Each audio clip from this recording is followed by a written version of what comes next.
Salam saudara-saudara, kita sudah menyelesaikan penjelasan tentang Kisah Rasul dan juga kitab Roma. Pada hari ini kita akan melihat penjelasan tentang teologi Galatia. Baik, mari kita lihat. Ingin saya jelaskan bahwa Galatia dibagi ke dalam 3 bagian. Yang pertama pasal 1, 2 dan seterusnya. Anda dapat melihat ini ya. Silakan Anda pelajari.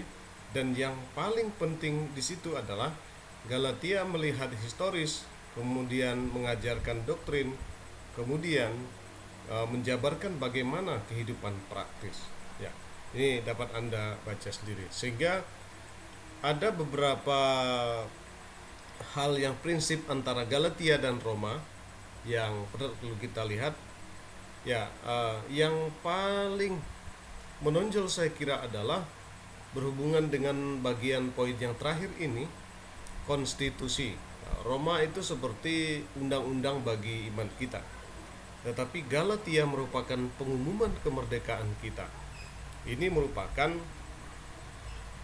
satu hal yang menggembirakan sekali ketika kamu telah dimerdekakan dalam pasal 5 ya, bahwa di dalam Kristus ada kemerdekaan kita. Nah, dan secara hukum ya, pengadilan Allah menyatakan membenarkan kita yang di dalam Kristus. Atas dasar itu kita menemukan bahwa posisi kita itu benar. Nah, seperti dikatakan dalam Galatia, Paulus mengatakan sebagai pendahuluan ini ya, dia menjelaskan bagaimana dirinya sebagai rasul yang diangkat oleh Tuhan sendiri, bukan karena ditunjuk atau dipilih manusia, tetapi karena Tuhan yang menetapkan hal itu kepada dia. Jelas sekali. Ada masa lalu yang perlu diperhatikan, yaitu telah menyerahkan diri bagi kita. Ini masa lalu. Apa itu masa lalu? Kristus menunjukkan pengorbanan di kayu salib. Lalu masa kini, apa yang kita rasakan?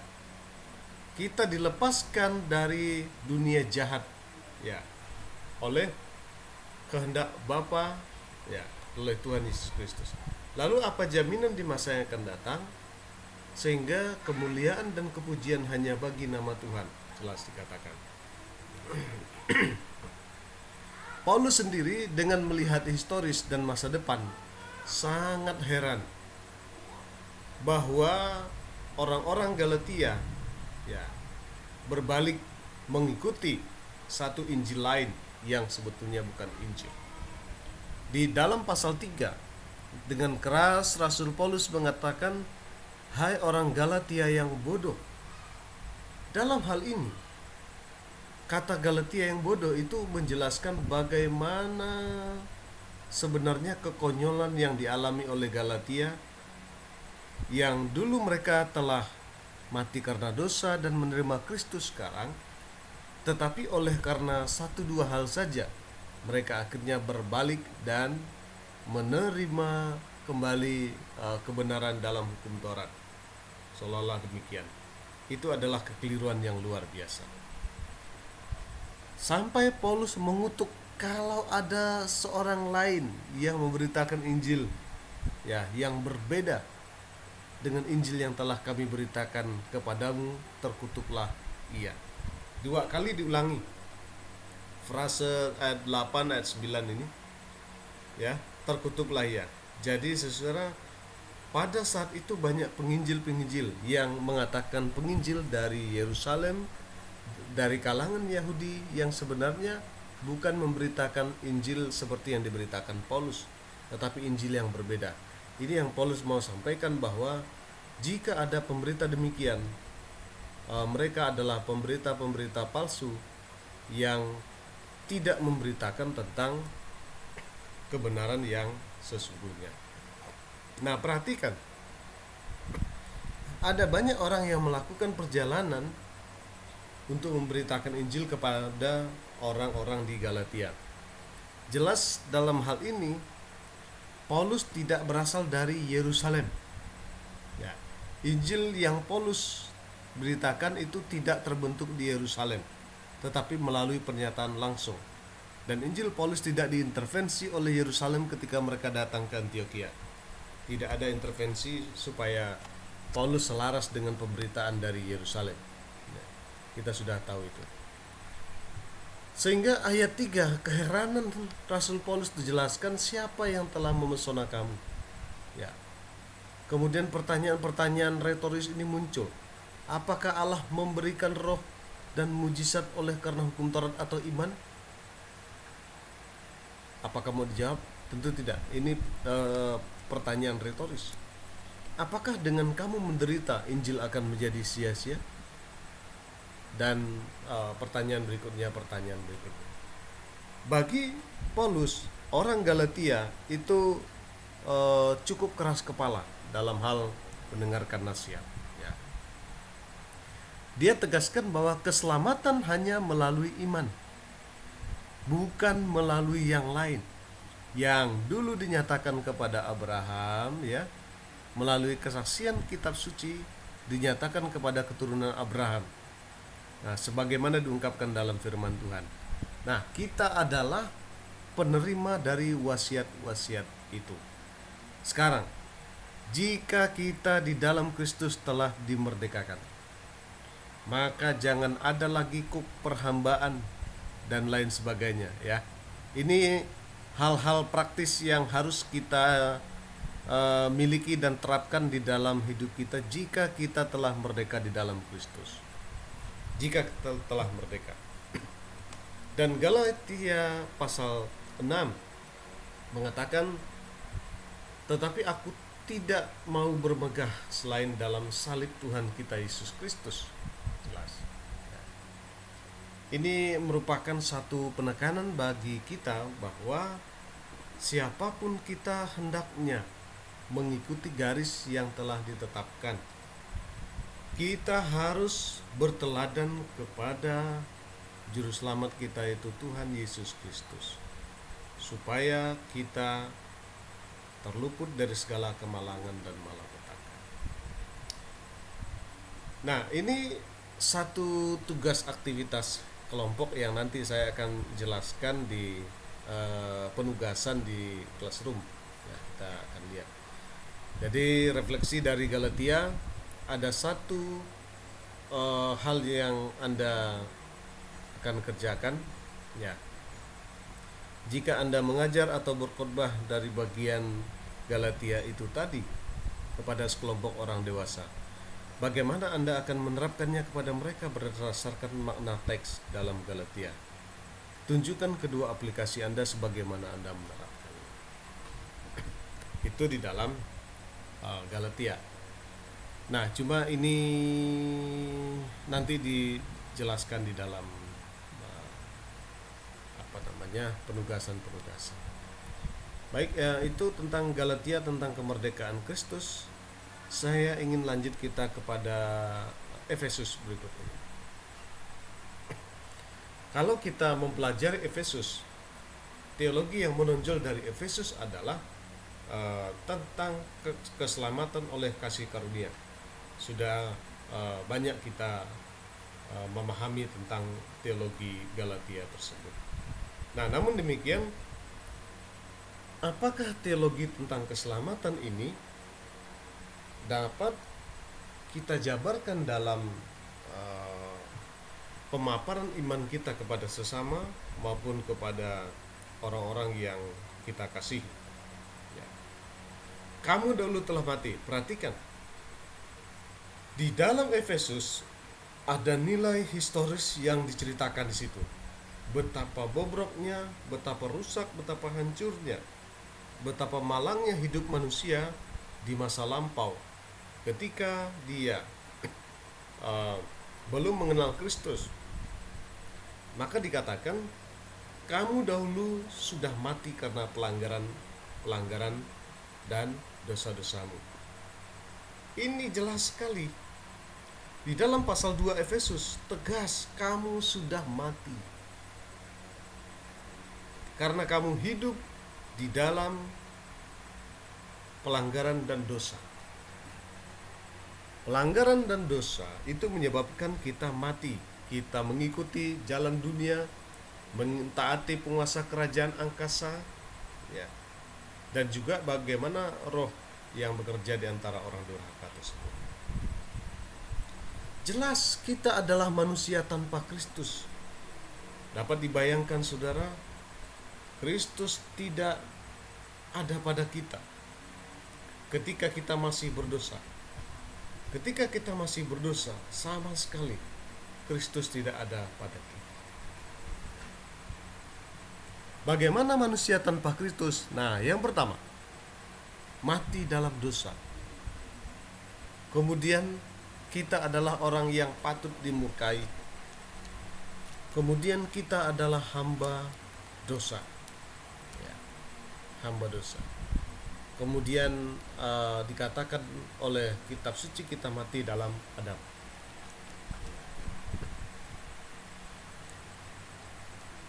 Manusia tanpa Kristus, dosa menjadi bagian yang tak dapat dipisahkan dari manusia yang ada dalam daging.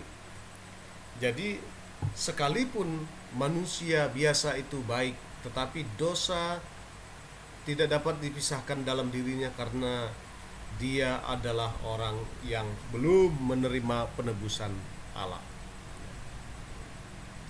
Nah, sekarang kita melihat bagaimana proses kita yang dulu manusia tanpa Kristus. Nah, perhatikan ini ya. Tuh, perhatikan, yang merah itu manusia tanpa Kristus. Nah, sekarang keinginan kita seperti manusia dalam Kristus. Perhatikan yang di atas itu, ya. Sekarang pertanyaan ini menjadi perenungan bagi setiap orang, ya. Bagaimana kita sampai kepada Kristus, sedangkan kita harus membebaskan diri dari dosa? Ya, tiada lain jawaban hanya melalui Kristus. Ya. Dikatakan di dalam pasal 2 ayat 4 dan 5. Tetapi Allah yang kaya dengan rahmat oleh karena kasih-Nya yang besar yang dilimpahkannya kepada kita telah, nah perhatikan ya. Tadi itu dikatakan ya, kita telah mati. Ini sudah mati, ingat lagi ya. Tapi sekarang Dia telah menghidupkan kita. Dia telah membuat kita hidup kembali. Ya. Supaya kita dapat hidup bersama dengan Kristus, ya.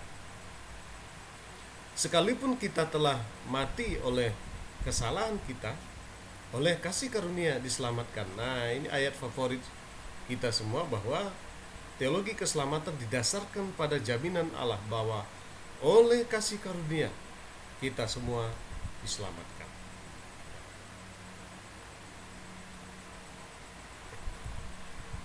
Nah, di dalam Yesus Kristus kita juga telah dibangkitkan di dalam Kristus. Nah, ingat di dalam Kristus ini ada banyak ditemukan di dalam kitab Efesus. Ya.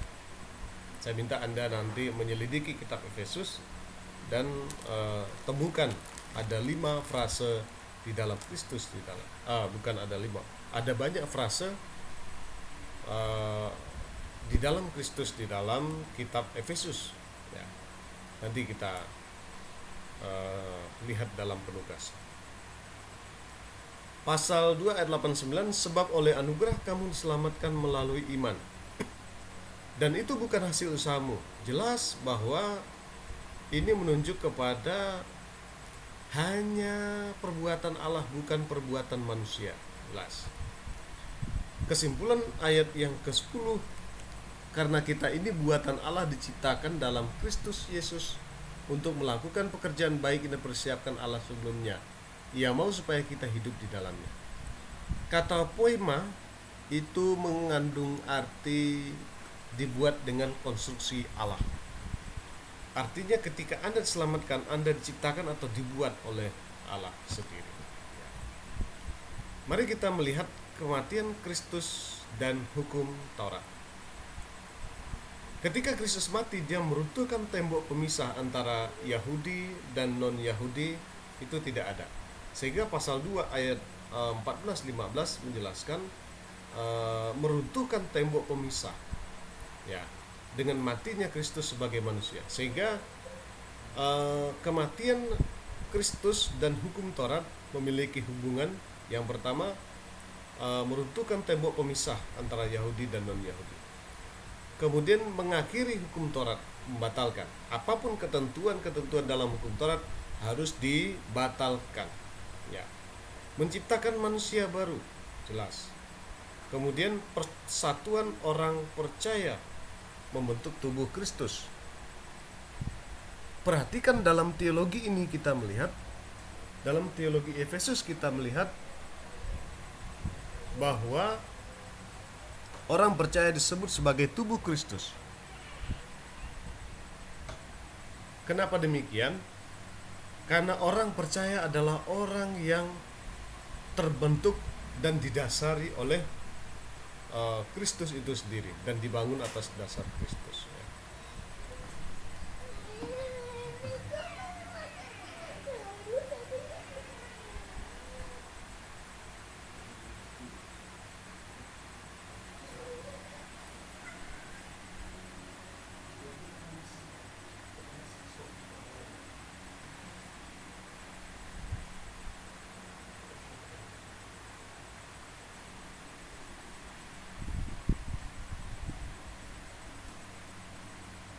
Ini tentang mysterion yang merupakan penjelasan yang akurat terhadap bahwa ada rahasia tugas penyelenggaraan kasih karunia Allah yang dipercayakan kepada Rasul Paulus, yang diterima Rasul Paulus itu sendiri. Nah, saudara, kita ingin bahwa melalui Rasul Paulus kita dapat melihat adanya satu rahasia yang akan disingkapkan melalui Rasul Paulus. Dipercayakan dalam pasal 3 jelas bahwa rahasia ini disingkapkan, ya, kepada Paulus, bukan kepada nabi yang lain. Pada zaman angkatan dahulu tidak diberitakan kepada anak manusia, tetapi yang sekarang dinyatakan dalam roh kepada rasul dan nabinya yang kudus, yaitu orang bukan Yahudi, karena berita Injil turut menjadi ahli waris dan anggota tubuh dan serta dalam janji yang diberikan dalam Kristus Yesus. Bagian yang terakhir, kepadaku yang paling hina di antara segala orang kudus telah dianugerahkan kasih karunia ini, untuk memberitakan kepada orang bukan Yahudi kekayaan Kristus yang tak terduga, dan untuk menyatakan apa isinya tugas penyelenggaraan rahasia yang telah berabad-abad tersembunyi dalam Kristus yang menciptakan segala sesuatu. Daripada ini kita melihat bahwa Rasul Paulus menerima suatu tugas penyelenggaraan yang rahasia sifatnya, yang masih tersimpan di dalam diri Allah sendiri, yang belum dinyatakan kepada kita semua. Baik, saya kira penjelasan tentang misteri ini Anda dapat membaca pada bagian-bagian lain yang nanti sekiranya Anda dapat menemukan pengertian-pengertian yang lebih lagi. Saya ingin kita lanjut kepada 1 Korintus. Tema dari 1 Korintus ialah perjuangan mewujudkan kesatuan. Nah, ini kitab Korintus merupakan suatu kitab pergumulan, karena antara jemaat di Korintus ada banyak sekte, fakta atau perpecahan yang menyebabkan berbagai hal. Kehidupan di Korintus serba kompleks. Perhatikan, di Korintus sendiri banyak kuil penyembahan berhala. Sedangkan budaya kafir itu berkembang, terjadi imoralitas. Nah, dan ironinya lagi, di dalam gereja sendiri dalam Korintus itu mengalami apa yang disebut sebagai perpecahan atau kelompok-kelompok, ya. Kelompok-kelompok ini membentuk pernyataan-pernyataan sendiri, di mana mereka mengatakan bahwa kami adalah orang-orang yang berhak memiliki, ya, warisan dari karunia-karunia. Dan jangan lupa angka perceraian di Korintus itu sangat besar, ya. Orang-orang pintar banyak di sana, filsuf jemaat yang pintar, yang sok pintar pun banyak, ya. Dan di jemaat Korintus dijelaskan peranan pria dan wanita. Jadi supaya tidak tumpang tindih, mungkin harus dijelaskan bagaimana peranan wanita dan peranan pria di sana. Dan juga ada perdebatan tentang karunia-karunia rohani.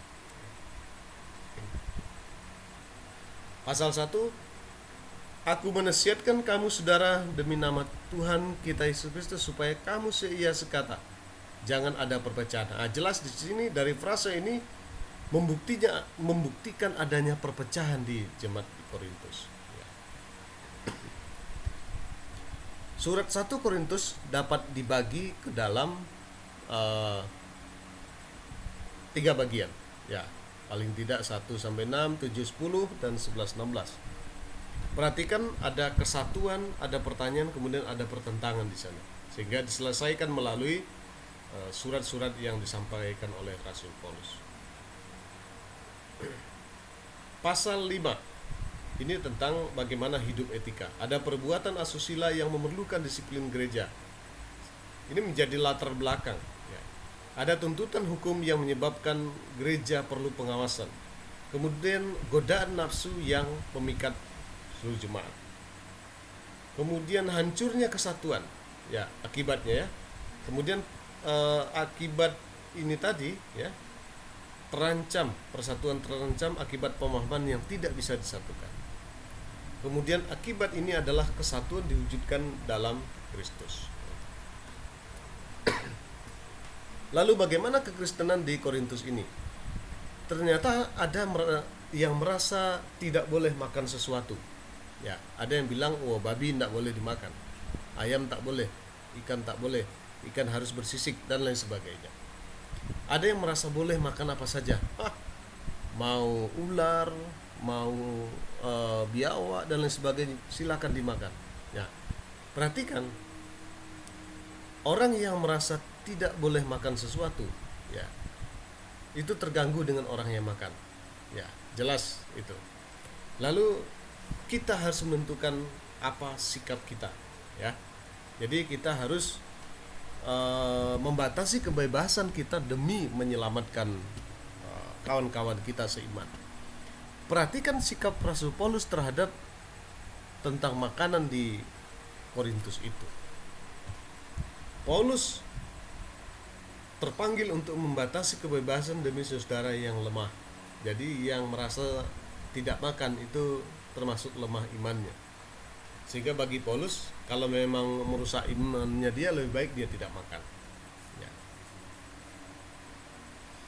Ya. Jadi seserah apapun yang kita lakukan itu merupakan satu hal yang berguna, bermanfaat untuk bagaimana kita disebut sebagai petanding-petanding atau petarung-petarung iman di dalam dunia.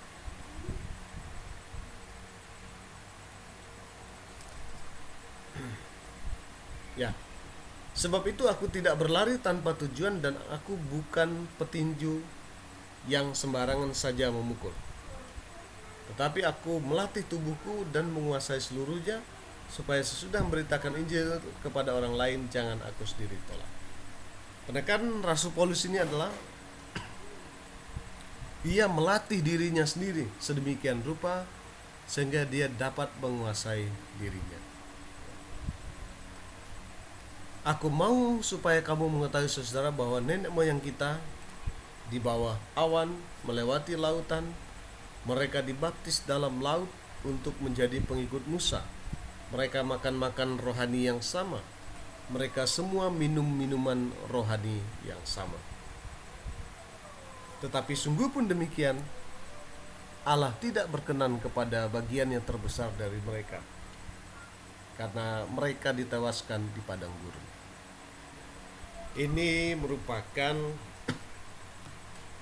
pelajaran bagi kita bahwa kita memang harus hidup berpedoman kepada Allah, berkiblat kepada Allah. Apapun yang kita buat, apapun yang kita lakukan, jangan kita membuat sandungan bagi orang lain. Kalau orang tidak makan, ya silakan tidak makan. Jangan membuat syak bagi orang yang tidak makan. Semuanya ini menimpa mereka sebagai contoh dan dituliskan untuk menjadi peringatan bagi kita yang hidup pada waktu di mana zaman akhir telah tiba. Ini menjadi peringatan untuk kita memperhatikan baik-baik bahwa pencobaan-pencobaan yang kita alami jelas pencobaan yang tidak melebihi kekuatan kita, ya, pasti. Nah, ada pemikiran penerapan umum dan penerapan khusus. Ini tentang bagaimana pertemuan dalam jemaat. Ini merupakan pengajaran bagi saudara.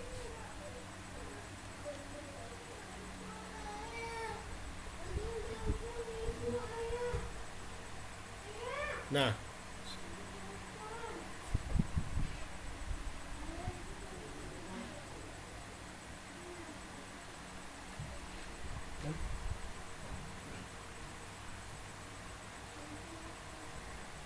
pasal 12, 13 dan 14 Paulus mengajarkan bahwa ada banyak karunia.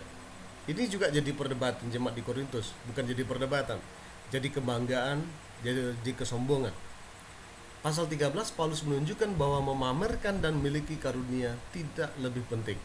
Pasal 14 Paulus concern pada masalah khusus, yakni pemakaian bahasa roh dan bagaimana mempergunakannya untuk membangun sesama. Ya.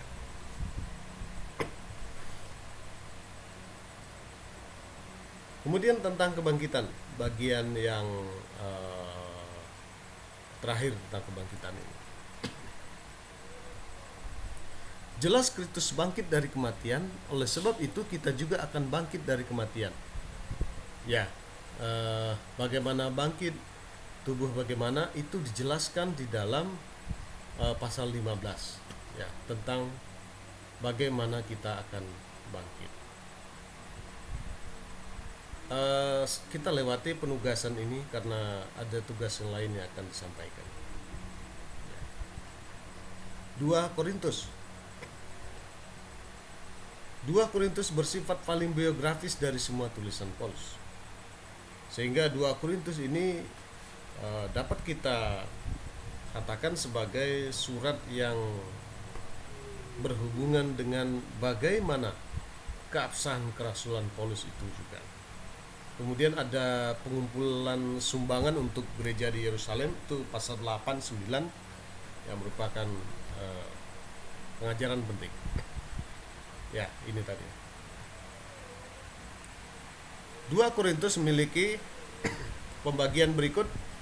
Ada personal, praktikal, dan personal, yang gambarannya tercatat di dalam 3 bagian tersebut. Ya.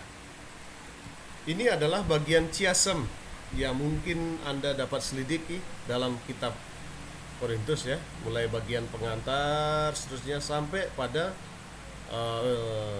Korintus 2 Korintus 13, ya. Ini adalah penjelasan tentang bagaimana Paulus sendiri menyampaikan kepada jemaat bahwa penderitaan yang mereka alami itu penderitaan yang sepadan dengan pengharapan iman mereka. Jadi bagi mereka lebih baik menderita karena Injil tersebut daripada karena hal-hal yang lain. Dan Rasul Paulus memiliki keyakinan bahwa di dalam penderitaan Kristus sanggup untuk menguatkan di dalam penderitaan tersebut. Oke, ini tentang penjabaran surat Korintus dijelaskan pada bagian kedua ya, tentang rencana perjalanan.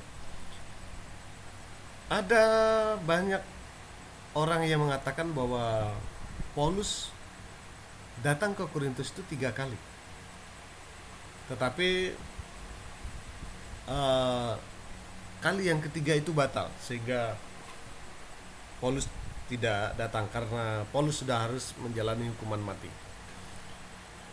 Aku telah mengambil keputusan dalam hatiku bahwa aku tidak akan datang lagi kepadamu dalam duka cita. Karena Paulus tahu bahwa tidak sempat lagi datang ke Korintus. Sehingga dia berkata, aku menulis kepada kamu dengan hati yang sangat cemas dan sesak, dan dengan mencucurkan banyak air mata, bukan supaya kamu bersedih, tapi supaya kamu tahu betapa besarnya kasihku kepadamu. Ya, ini surat Paulus, ada yang mengatakan di bagian yang ketiga. Ini adalah presentasi pelayanan Paulus. Saya kira ini merupakan kerangka besar yang patut saudara perhatikan untuk mencermati kitab-kitab 2 Korintus ini. Ya. Ini adalah penjabaran dari kerangka bagian yang presentasi pelayanan kerasulan Paulus ini tadi ya.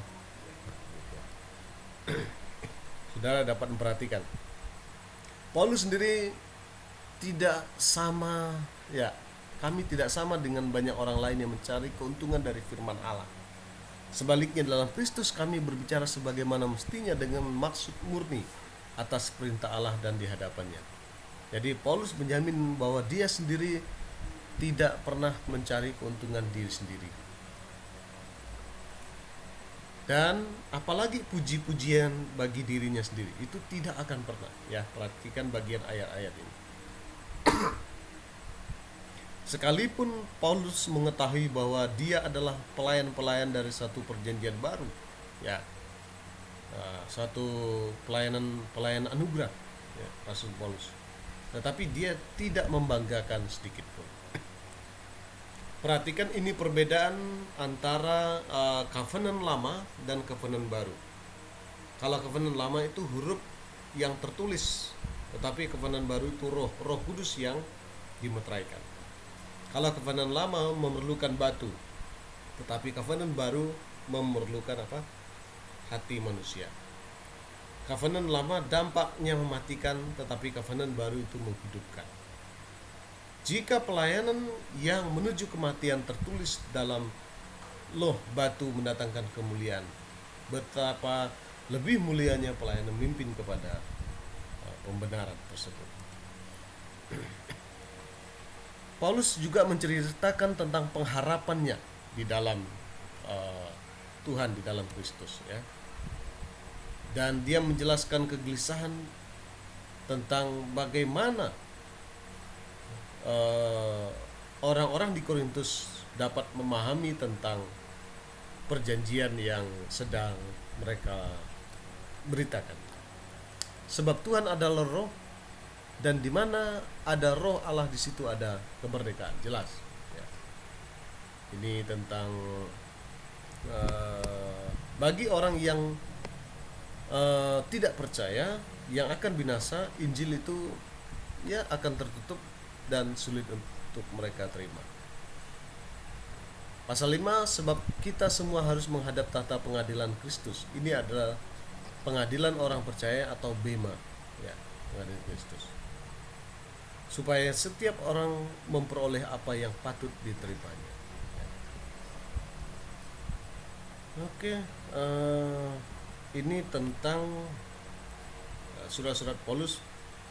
Sekali lagi, ini tentang penjabaran saja tentang kerangka garis besar ini.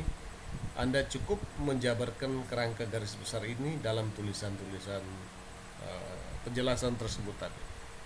Ya, ini tentang Makedonia. Oke, kita lanjut. Waktu kita sudah hampir habis. Ini tentang memberi. Ya, orang yang menabur sedikit akan menuai sedikit, dan orang yang menabur banyak akan menuai banyak. Percayalah bahwa Allah sanggup melimpahkan segala kasih karunia dan memberkati kita. Kita harus percaya itu. Ya, yang menyediakan apa yang kita perlukan. Nah, ini balik lagi kepada kerangka 2 Korintus. Setelah penjabaran, maka balik lagi pada kerangka 2 Korintus. Oke, kerangka ini pembelaan pelayanan kerasulan. Paulus sendiri menyadari bahwa pelayanan tidak mengambil keuntungan dan tidak mau menggolongkan, memegahkan diri, mengaku bahwa diri adalah orang yang ternama, terkenal, tidak. Dan dia menjelaskan bagaimana ini pembelaan tentang pelayanan. Ini pembelaan semua yang kalau kita perhatikan cukup kuat. Dia mengatakan, sebenarnya aku harus bermegah, ya, sekalipun tak ada faedahnya. Dan dia juga tahu tentang orang itu, artinya ada orang lain. Dia menyadari bahwa dia pernah diangkat ke surga. Ini kalau dia mau bermegah berdasarkan penglihatan bisa, tetapi dia sendiri tidak. Oke, temukan melalui surat 2 Korintus ini tentang kemurnian gereja dan kesatuan gereja. Ini penugasan nanti di akhir. Oke, yang terakhir, apa yang terjadi ketika gereja berpegang kepada satu aturan ekstrim tertentu atau lainnya? Ya, saudara, saya kira ini yang dapat kita jabarkan dalam pertemuan ini. Nanti tugas-tugas akan saya sampaikan melalui catatan di classroom. Perhatikan petunjuk mengerjakan, dan jangan lupa ada tenggat waktu yang harus saudara selesaikan. Terima kasih atas kesempatan ini, pertemuan ini. Tuhan Yesus memberkati kita. Shalom.